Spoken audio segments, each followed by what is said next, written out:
ఒక app release చేయబోతున్నాం.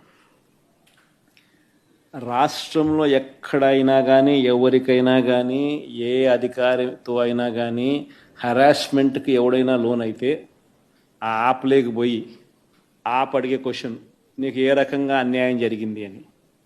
ఫలాని అధికారి నన్ను ఫలాని రకంగా ఫలాని వాడి ఇన్ఫ్లుయెన్స్లో నన్ను అన్యాయంగా నా మీద కేసు పెట్టి నన్ను చిత్రహింస పెట్టినాడు అని చెప్పి ఎవడైనా కూడా యాప్ ద్వారా ఆ అధికారి పేరు దగ్గర నుంచి ఆయనకు జరిగిన ఏ పరిస్థితుల్లో ఆయన ఏ రకంగా ఇబ్బంది పడ్డాడు అనేది ఆయన చెప్పచ్చు.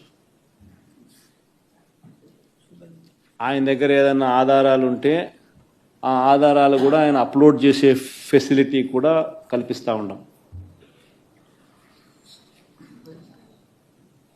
సో ఇంకో బటన్ నొక్కితే ఆయన కావాల్సిన ఆయన దగ్గర ఉన్న ఆధారాలు ఏదైనా ఉంటే ఆధారాలు కూడా ఆయన అప్లోడ్ చేయొచ్చు. ఆటోమేటిక్లీ ఆ కంప్లైంట్ మన డిజిటల్ లైబ్రరీలోకి వచ్చేస్తుంది.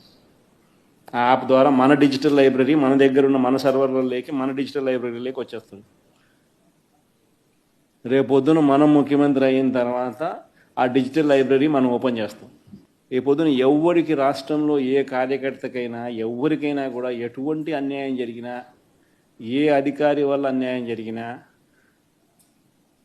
వాళ్ళ పేరు, ఏ రకంగా అన్యాయం చేసినాడు, ఎవరి ప్రోద్బలంతో అన్యాయం చేసినాడు, ప్లస్ నెక్స్ట్ బటన్, మీ దగ్గర ఏమైనా సాక్ష్యాలు ఏమైనా ఉంటే ఏమైనా అప్లోడ్ చేయాలనుకుంటే చేయండి. వీడియోలు కానీ నీకు ఇంకా వేరే సాక్ష్యాలు కానీ ఏమైనా ఉంటే మీ దగ్గర ఉంటే మీరు చేయండి. సో అవి కూడా ఒక అవకాశం. అవన్నీ ఆటోమేటిక్లీ మన సర్వర్లలో మన డిజిటల్ లైబ్రరీలోకి వెళ్ళిపోతుంది. మనం వచ్చిన తర్వాత అవి ఓపెన్ చేసి ఎవడెవడైతే మన కార్యకర్తలను అన్యాయం చేసినాడో వాళ్ళందరినీ కూడా చట్టం ముందర ఏ రకంగా నిలబెట్టాలనో ఆ రకంగా నిలబెట్టించి అందరినీ కూడా సినిమా చూపించే కార్యక్రమం మాత్రం జరుగుతుంది. వాళ్ళు చేసినవన్నీ కూడా వడ్డీతో